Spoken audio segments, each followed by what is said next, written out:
अस्सलामुअलैकुम नाज़रीन इकराम, रोशनी light channel की तरफ से आप सबको खुशामदीद। नाज़रीन इकराम, मेरी आज की वीडियो महमद फातेह लहर सुल्तानी ड्रामा सीरीज के बारे में है और आज की इस वीडियो में इसकी किस्त नंबर 34 पर तबसरे के साथ साथ आने वाली किस्त के वाकयात पर भी बात होगी। तो आइए चलते हैं आज की वीडियो की तरफ। तो नाज़रीन इकराम, इस बार की किस्त नंबर 34 एक ऐसी किस्त थी जिसमें उस इख्तलाफ को दिखाया जा रहा है जो कौस्तांतीनिया की फतह से पहले मुहाज़ जंग पर सिपाहियों के दरमियान पैदा हो गया था।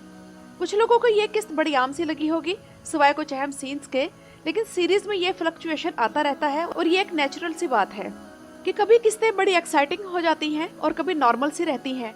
लेकिन इस चीज का असर इस ड्रामे की रेटिंग पर कुछ खास नहीं पड़ा। और नोट करने की बात यह है कि जब ये ड्रामा 90% तारीख के मुताबिक चल रहा था तब इसकी रेटिंग इतनी अच्छी नहीं थी, लेकिन अब जब राइटर्स ने इसमें फिक्शन शामिल करना शुरू कर दिया है तब इसकी रेटिंग भी बेहतर होने लगी है। और इसकी रेटिंग पिछले सीजन में जो 3 या 3.5 तक थी तो अब ये बढ़कर 5 के आसपास रहती है। और मुझे इस एपिसोड में सबसे ज्यादा इस सीन का इंतजार था जिसमें इसहाक पाशा जान दार्ली के साथ बाल्तोगलो के कत्ल के बारे में बातचीत करता है। और वाकई फिर इस सीन में इसहाक की बॉडी लैंग्वेज ही अलग थी। अब ये वो वाला इसहाक नहीं रहा था जो कि बैठकर जान दार्ली की कहानियां सुन सुनकर बोर होता रहता था और उसके इशारों पर चला करता था, बल्कि ये कॉन्फिडेंट इसहाक पाशा था जो अपने जहन से सोच समझकर फैसले कर सकता है। और ये दोनों पहले भाइयों की तरह थे, लेकिन अब इसहाक पाशा का रास्ता अलग है। और ये चालाक आदमी जिसका नाम प्लेटोन है, इस दूसरे सीजन में 70% वाकयात की बड़ी वजह है और तकरीबन हर जगह इसने जासूस रखे हुए हैं और उस दौर में बाज़ंतीनियों के जासूसी निजाम को चलाने की ये उम्दा मिसाल है। इसका मुकाबला अगर बनता है तो जान दार्ली से बनता है। और देखे जरा कि जान दार्ली भी इस किस्त में इसकी तारीफ करने पर मजबूर हो गया है। प्लेटोन की जैसी जहानत तो नोतारस की भी नहीं है, क्योंकि वो भी फातिमा से धोखा खा गया है।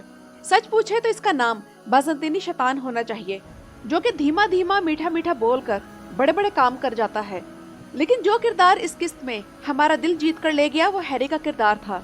इसकी मौत का सीन बहुत ट्रेजिक और रुला देने वाला था, जबकि दूसरी तरफ यनिचरियों की जल्दबाजी और इंतकाम की आग में झुलस कर सही गलत की तमीज खो देना और इसी तरह के ऐब वाज़े तौर पर नजर आए। इसके अलावा सीरीज की कहानी कुछ ऐसे रुख पर चल रही है या चलाई जा रही है जिसे देखकर महसूस हो रहा है कि सुल्तान फातेह के पास उस वक्त एक भी प्रॉपर पाशा नहीं था और जो एक जान दार्ली है तो वो गद्दार है, जबकि दूसरी तरफ यनिचरी हर वक्त बगावत के लिए तैयार बैठे होते हैं।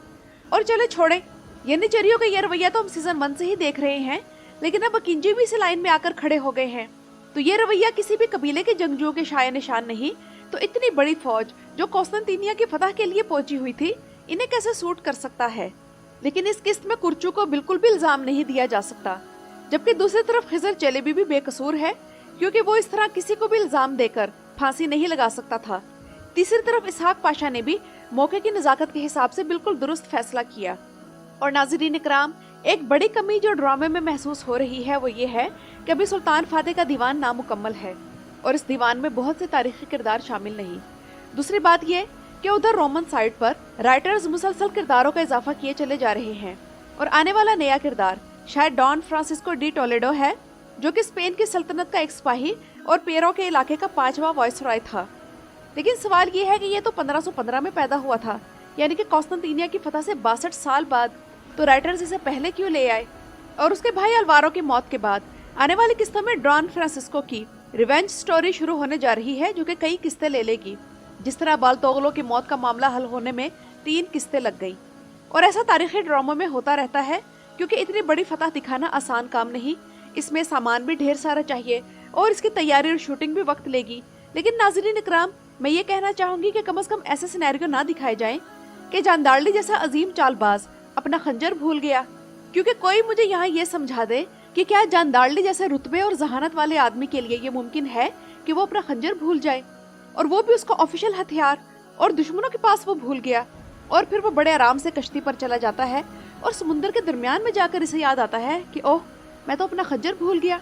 ये तो नाज़रीन इकराम ऐसा ही है कि जैसे मैं या पर्दा करने वाली दूसरी औरतें बुर्का पहने बगैर घर से निकल जाएं और वो घर से निकलने से पहले बुर्का पहनना भूल जाएं। यानी कि क्या अब इस बेहतरीन सीरीज में ऐसे स्टूपिड सिनेरियोज आएंगे? यानी मतलब ये कि हम तुर्कों का बिल्कुल एतबार न करें या आपको 30 बेहतरीन किस्तें दिखाएंगे और फिर इसके बाद ऐसे सिनेरियो दिखाने शुरू कर देंगे और अब शहजादा बायजीद सारोहान की संजक की तरफ जाएंगे, उनके साथ उनकी वालदा बहार खातून भी होगी और डॉन फ्रांसिस्को बदला लेने की खातिर शहजादे की जान लेने के बजाय उसे अगवा करने की कोशिश करेगा। इसके अलावा यहाँ एक और अहम बात यह भी है कि बहार खातून को इंतहाई गिरी हुई औरत दिखाया जा रहा है, और वो भी इस सीजन के शुरू से ही, जो कि इंतकाम की आग में झुलस कर मारा खातून को भी जहर दे सकती है। नाज़रीन इकराम, ये बात तो तारीखी तौर पर अंडरस्टूड है कि सुल्तान सुलेमान के दौर में उस्मानी सल्तनत में बेशक मुहल्लाती साजिशें शुरू हो गई थी, लेकिन सुल्तान फातेह के दौर में ऐसा कुछ नहीं था। लेकिन ऐसा लग रहा है कि मेरा सुल्तान ड्रामे का सिनेरियो राइटर्स ने यहाँ कॉपी करना शुरू कर दिया है। इसके अलावा एक और चीज जो मुझ समेत बहुत से मद्दाहों को परेशान कर रही है वो ये है कि पिछले सीजन के आखिर में हमें यही दिखाया गया था कि आतमाचा को सुल्तान ने जानदार्ली के घर में एक जासूस के तौर पर भेज रखा है, यानी कि जानदार्ली जो भी साजिशें करता है वो सब सुल्तान को बता सकता है। तो अब जानदार्ली की गैर मौजूदगी में उसने क्यों नहीं बताया, लेकिन वो अब भी जानदार्ली के इशारों पर चल रहा है। इसके अलावा मौजूदा सूरत हाल जो दिखाई जा रही है वो बिल्कुल भी काबिल कबूल नहीं कि उस सिचुएशन में जबकि यनिचेरी किंजियों को बुरे तरीके से नाहक कत्ल कर चुके हैं, तो सुल्तान अपने बेटे के खतने देखने के लिए लश्कर छोड़कर चला गया। दूसरी तरफ सदर आजम भी लश्कर में मौजूद नहीं, और तीसरी तरफ उस्मानी बहरी बेड़ा भी बगैर किसी अमीरुल बहर के है। तो मुझे बताएं कि ऐसा कहाँ होता है। और अब कहानी का रुख बहार और बायजीद के अगवा की तरफ मोड़ दिया जाएगा, जो कि शायद 3-4 किस्तों तक ले जाया जाए। तो इससे पहले बालतोगलों के मामले को कई किस्तें लगी, और अब बहार और बायजीद के मामले में कई किस्तें लगेंगी। तो सवाल ये है कि राइटर्स आखिर क्या करना चाहते हैं। तो नाज़रीन इकराम, मेरे ख्याल में इसका जवाब ये है कि राइटर्स इस फतह के मामले को खींचकर मई के महीने तक ले जाना चाहते हैं, ताकि इस ड्रामे में की जाने वाली फतह और तारीख में जो कौस्तांतीनिया की फतह हुई थी, तो इन दोनों फतूहात का महीना एक जैसा हो जाए। मुझे तो इसके अलावा और कोई लॉजिक समझ नहीं आ रही। आप लोगों के जहनों में क्या है, मुझसे जरूर शेयर कीजिएगा, क्योंकि आप लोग खुद देखें कि अभी तो गलाता टावर से कश्तियां भी नहीं लाई गई जिन्हें जमीन पर खींचते हुए लाना था। और देखा जाए तो इस वक्त फरवरी चल रहा है और रमजान आने में और फरवरी खत्म होने में 2 हफ्ते रह गए हैं। तो ये तो नामुमकिन है कि राइटर्स कौस्तांतीनिया की फतह रमजान में दिखाएं, क्योंकि जाहिर सी बात है कि सारे दुनिया के मुसलमानों की तरह तुर्कों का रमजान भी इबादत, रोजे और तरावी वगैरह में गुजरता है। तो रमजान में तो मुमकिन नहीं कि ये फतह दिखाई जाएगी, क्योंकि रेटिंग बहुत कम आएगी, इसलिए राइटर्स ये रिस्क कभी भी नहीं लेंगे। तो मेरा अंदाजा यही है कि इन साइड की कहानियों में रमजान का महीना भी गुजारा जाएगा, और फिर ईद के बाद वैसे भी 1 हफ्ता की ऑन एयर नहीं होगी।